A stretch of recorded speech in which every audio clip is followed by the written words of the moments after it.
বাচ্চারা বড় হলে তাদের বিছানা পৃথক করে দিতে হবে। কারণ ইসলাম হচ্ছে এমন একটা গুরুত্বপূর্ণ শিক্ষা, এমন একটা গুরুত্বপূর্ণ জিনিস মানুষকে শিক্ষা দেয় যে লজ্জাশীলতা এমন একটি মৌলিক মানবীয় গুণ। লজ্জার কারণে মানুষ সকল প্রকার সামাজিক, যৌন, পারিবারিক বিভিন্ন ধরনের অপরাধ সংঘটিত হয়ে থাকে। এই কারণে ইসলাম মানুষদেরকে বলে যে তোমরা তোমাদের বয়স, তোমাদের সন্তানদের বয়স যখন 7 বছর হবে তখন তোমরা কি উপদেশ তাদেরকে দিবে।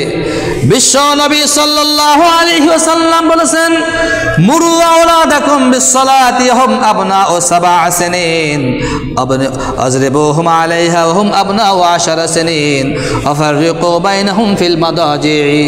বিশ্ব নবী জনাব মুহাম্মদুর রাসূলুল্লাহ সাল্লাল্লাহু আলাইহি ওয়াসাল্লাম বলেছেন, তোমাদের সন্তানদের বয়স যখন 7 বছর উপনীত হবে তখন তাদেরকে নামাজের ব্যাপারে তাগিদ দাও।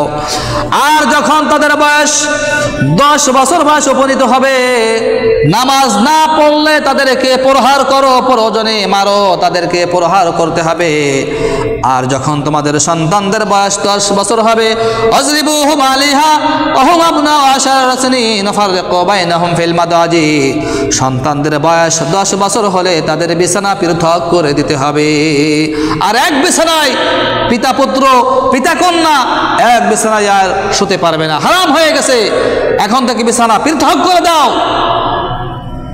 সুতরাং সন্তানের বয়স যখন 10 বছর হয়ে যাবে, এক বিছানায় পিতা পুত্র, পিতা কন্যা, বাবা বা ভাই বোন এক বিছানায় আর ঘুমাতে পারবে না।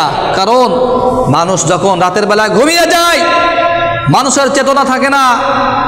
মানুষ যখন রাতে ঘুমায়, ঘুমের মাধ্যমে, ঘুমের সময় মানুষের যৌন পিপাসা বেড়ে যায়। এই কারণে ঘুমের মধ্যে একজনের পা আর একজনের গায়ে উঠতে পারে, আর এর মাধ্যমে বিভিন্ন ধরনের অপরাধ সংঘটিত হতে পারে। এই কারণে ইসলাম জোর দিয়েছে যে তোমাদের সন্তানদের বয়স 7 বছর হলে তাদেরকে নামাজের ব্যাপারে তাগিদ দাও, 10 বছর হলে বিছানা পৃথক করে দাও। আর এক বিছানায় ঘুমানো যাবে না, আর নামাজ না পড়লে তাদেরকে প্রহার করতে হবে। সম্ভব হলে আলাদা আলাদা রুমে ঘুমানোর ব্যবস্থা করতে হবে। এটা সম্ভব না হলে একই রুমে আলাদা পৃথক পৃথক খাটের ব্যবস্থা করতে হবে। এটা সম্ভব না হলেও একই বিছানায় পৃথক পৃথক খাতার ব্যবস্থা করতে হবে। এইভাবে ঘুমাতে হবে। এইভাবে লজ্জা হচ্ছে এমন একটা গুরুত্বপূর্ণ অঙ্গ ঈমানের, যার মাধ্যমে একজন মানুষকে সকল প্রকার অন্যায়, অবৈধ, খারাপ গুনার কাছ থেকে একজন মানুষকে হেফাজত করতে পারে, বিরত রাখতে পারে। সুতরাং মানুষ আর জন্তুর মধ্যে পার্থক্য যেটা করে সেটা হচ্ছে কি? লজ্জা।